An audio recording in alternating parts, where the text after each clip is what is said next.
Non, en fait, nos prisons sont pratiquement des boîtes, moi j'appelle ça, j'ai déjà dit, j'ai eu l'occasion de le dire, c'est quand même dommage quand on incarcère quelqu'un, l'idée qu'il change. Mais à voir comment fonctionnent nos prisons, on ne peut pas dire que c'est pour changer. Si quelqu'un change, c'est peut-être par peur. Mais seulement, il faudrait que les gens soient convaincus.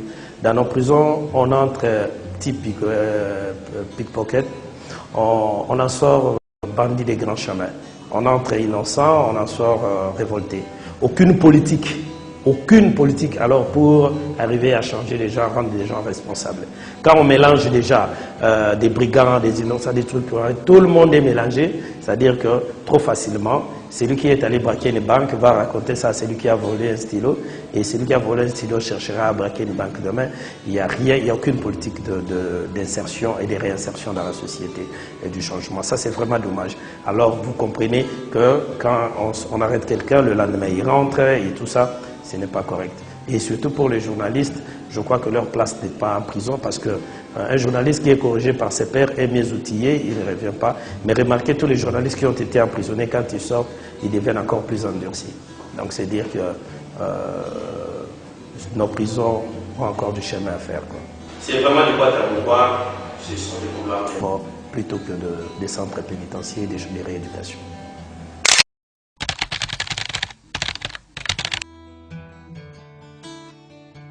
À Dieu d'abord, parce que pour moi c'est un parcours. Moi j'ai été toujours convaincu, quand je suis entré en prison et j'ai toujours l'occasion de le témoigner, j'ai demandé à mon Dieu pourquoi j'arrivais et mon Dieu m'a dit que je ferais 3 ans. Ça, ils m'ont dit comme 1, 2, 3, après tu sortiras et puis on verra, et je fais 3 ans. Donc pour moi c'est symbolique. Ma libération, je la dois à Dieu d'abord. Et puis au peuple congolais. Peuple congolais, pourquoi? Parce que je suis sorti par une amnistie. Amnistie, c'est le pardon du peuple. Le peuple qui a été représenté par ses députés, par ses élus, qui ont eu à signer au nom du peuple, et ils m'ont pardonné, ils m'ont libéré. Donc merci au peuple congolais.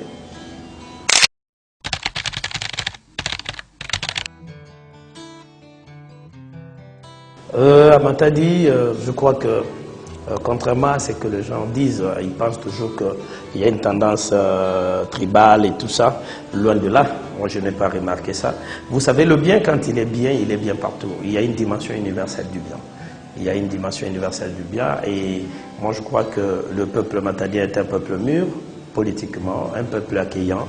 Et quand moi je suis venu prêcher la vérité, comme je dis, je suis venu ouvrir la bouche du Congo central à la démocratie pour que les gens parlent effectivement avec des slogans clairs.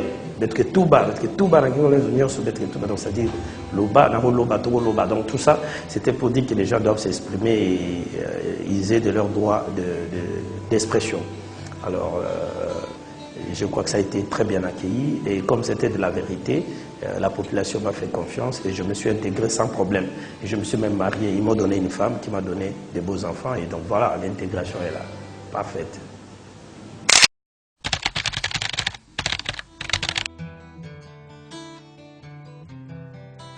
Non, c'est une population, comme je disais, assez mûre politiquement, une population assez accueillante. Et je crois que cette population va continuer à faire de Matadi, à faire de la province, parlons de Matadi, donc une ville assez cosmopolite, accueillante, tout le monde, tout Congolais, tout étranger, ou tous ceux qui ont choisi Matadi comme seconde ville, de pouvoir vivre en paix. Et ça, c'est déjà fait. Et je sais que pour le moment, Matadi se développe, Matadi avance, et les Matadiens sont vigilants. Et je leur demanderai de rester toujours vigilants, d'aimer toujours la vérité et de pouvoir travailler sérieusement pour le développement de la ville, pourquoi pas pour le développement du Congo central.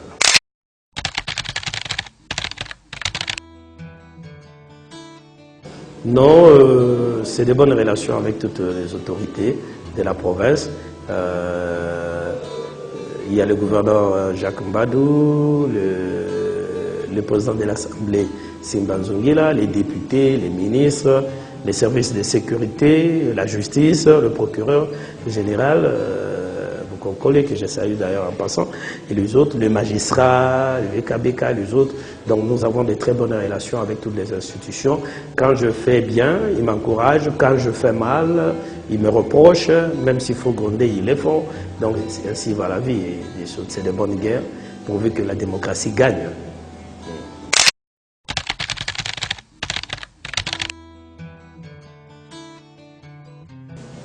Moi, je suis convaincu, j'ai une perception de la politique qui est claire et simple.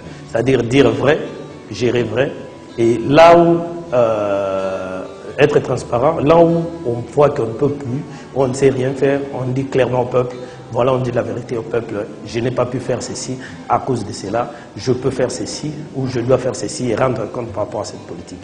Il ne faudrait pas que la politique soit réellement le synonyme d'un truc de menteur qui viennent raconter aux gens des choses, promettre et après ils ne réalisent pas.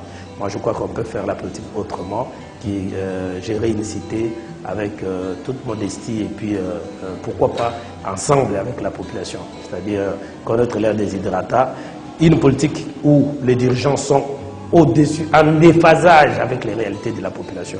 Ça, je suis vraiment contre. Donc, il faudrait faire une politique qui soit réellement le reflet de la volonté de la population. Et ça, c'est faisable.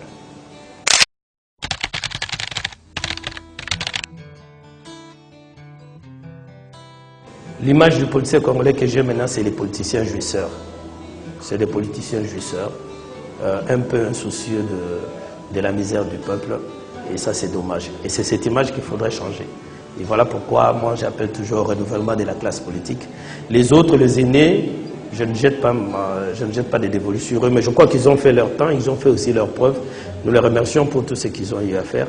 Mais il est grand temps aussi de passer le flambeau pour que les nouvelles énergies entrent dans cette politique et essayent d'avancer le pays vers son développement.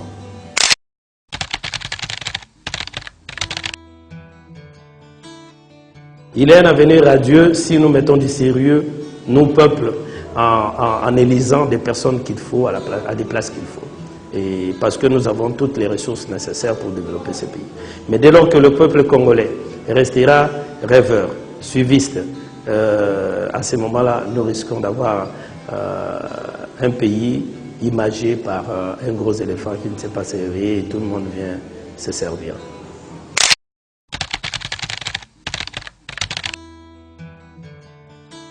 Je suis candidat aux élections provinciales dans la circonscription de Matadi et je vais gagner avec l'appui de cette population.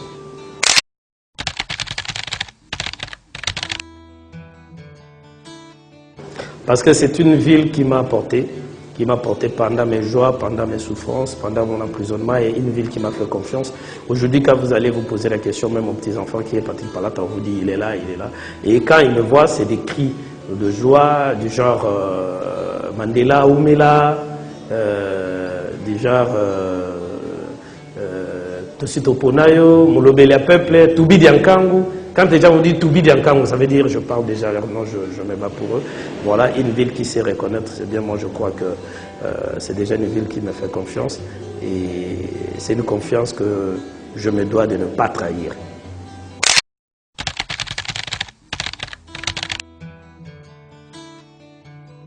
Je ne sais pas, on aurait peut-être me posé qu'est-ce que je mange du pondo.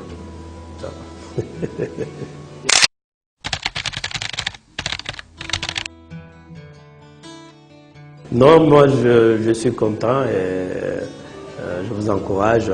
C'est toujours important, on a toujours le temps de parler, de discuter des autres, on n'a pas toujours le temps de faire un point et dire un peu son parcours, d'où l'on vient, qu'est-ce qu'on fait. Beaucoup de gens ne nous connaissent pas tellement. Et c'est toujours important de donner l'occasion aux gens de dire leur parcours, comment ils ont vécu. En peu de temps, on dit beaucoup de choses et c'est bien fait. Moi, je vous encourage et je sais que si vous mettez du sérieux dans cette émission, ça vous rapportera grand.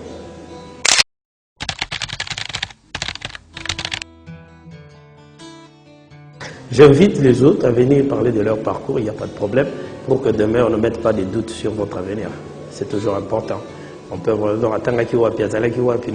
tout ça. Donc c'est déjà arrivé dans ce pays. Donc pour nous qui avons des ambitions politiques, c'est toujours important aussi parfois de dire notre parcours.